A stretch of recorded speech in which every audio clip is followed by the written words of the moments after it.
ദശമഹാവിദ്യയിലെ രണ്ടാമത്തെ ദേവതയാണ് താര. നീല നിറത്തിലുള്ള താന്ത്രിക ദേവത. ജ്ഞാനദേവതയായ സരസ്വതി നൽകുന്ന അതേ അനുഗ്രഹങ്ങൾ തന്നെയാണ് താരാമഹാവിദ്യയുടെ പ്രതിഫലവും. അതിനാൽ നീല സരസ്വതി എന്ന് ദേവി താര അറിയപ്പെടുന്നു. സരസ്വതി ദേവി ജ്ഞാനത്തിന്റെ ഏറ്റവും പരിശുദ്ധവും സാത്വികവുമായ ഭാവമാണെങ്കിൽ താരാദേവി ഉഗ്രരൂപിണിയാകുന്നു. ഏകദേശം ഭദ്രകാളിയുമായി സാമ്യം തോന്നും വിധമാണ് താരാദേവിയുടെ രൂപം. ഉഗ്രരൂപിണിയായതിനാൽ ദേവിയെ ഭവതാരിണി എന്നും വിളിക്കുന്നു. നാദത്തിന്റെ പ്രത്യക്ഷ രൂപമാണ് താര. നവഗ്രഹങ്ങളിൽ ദേവി വ്യാഴത്തെ പ്രതിനിധീകരിക്കുന്നു.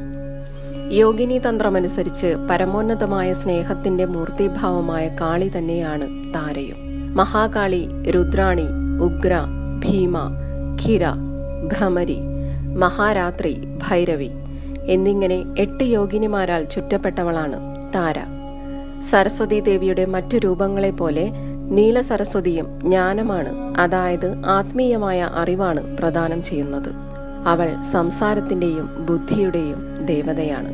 സാഹിത്യത്തിന്റെ പല ശാഖകളിലും മികച്ച നേട്ടം കൈവരിക്കുവാൻ ആഗ്രഹിക്കുന്നവർക്കും കാവ്യവൈഭവവും വാക്ചാതുര്യവും തേടുന്നവർക്കും ദേവിയുടെ ആരാധന നല്ലതായി കരുതുന്നു.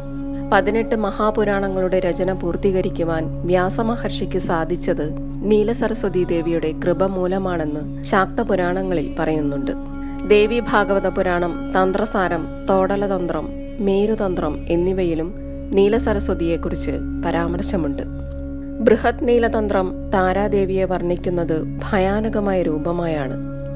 കപാലങ്ങൾ കോർത്ത മാലയും അരയിൽ കടുവാത്തോലും വാൾ, താമര, കത്രിക, മനുഷ്യ തലയോട്ടി എന്നിവയും പിടിച്ചിരിക്കുന്ന 4 കൈകളുണ്ട്.